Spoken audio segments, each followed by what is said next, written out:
Beaucoup de frères demandent comment l'Église peut être une.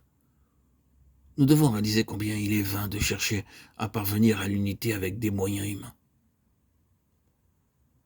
Les enfants de Dieu ont besoin de connaître la croix, de traiter la chair et ce qui est naturel afin de manifester cette unité.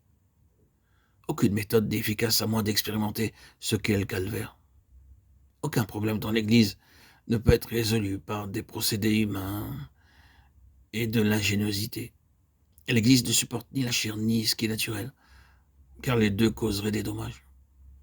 Il est tout à fait vrai que l'Église a besoin de la contribution et du ministère des hommes. Cependant, ils doivent porter sur eux l'empreinte de la mort. L'utilité avec la marque de la mort s'appelle résurrection. Le Seigneur est lui-même la résurrection et il désire avoir une Église ressuscitée. Si nous désirons expérimenter cela, il nous faut alors regarder à Dieu pour qu'il accomplisse son œuvre dans nos vies. Peut-être sommes-nous familiarisés avec beaucoup d'enseignements, mais si nous n'avons pas encore reçu le coup fondamental de la part du Seigneur, nous resterons les mêmes. Quelquefois nous glissons et tombons, nous souffrons bien sûr, mais cela ne dure que quelques jours ou quelques mois. Mais si nous avions reçu du Seigneur le coup fondamental pour être suffisamment brisés, nous ne souffririons pas seulement quelques jours ou quelques mois. Nous ressentirions les effets de cette blessure toute notre vie durant. Nous serions boiteux pour toujours devant Dieu, et la marque de la croix serait toujours sur nous. Bien des années après que Paul ait reçu la vision sur le chemin de Damas, il témoignait. C'est pourquoi je ne fus pas désobéissant à la vision céleste. Acte 26, 19. Si le Seigneur nous fait grâce et nous frappe un jour avec sévérité, notre vieux moi ne pourra plus se relever de nouveau.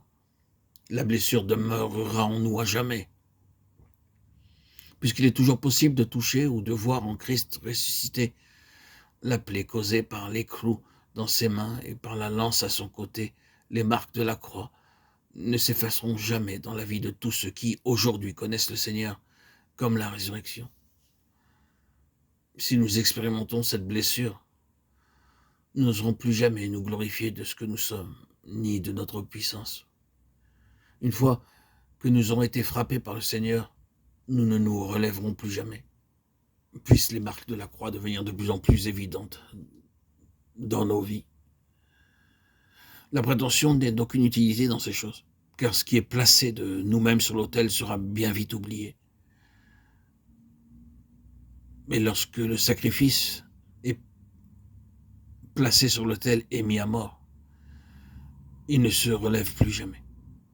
Si nous avons reçu ce coup fondamental, nous réaliserons que nous ne sommes rien et incapables et bien limités.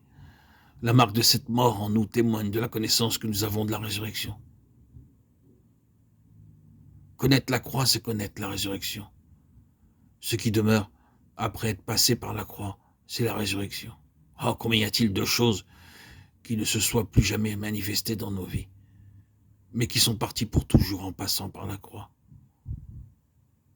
Seul ce qui peut supporter la croix possède une valeur spirituelle. Tout ce qui va dans le sépulcre et n'en sort plus est quelque chose de mort. Mais ce qui paraît de l'autre côté du tombeau porte encore l'empreinte de la croix et résurrection. Frères et sœurs en Christ, chers amis, auditeurs, auditrices, prions afin de pouvoir vraiment connaître Christ comme notre résurrection et comme notre vie.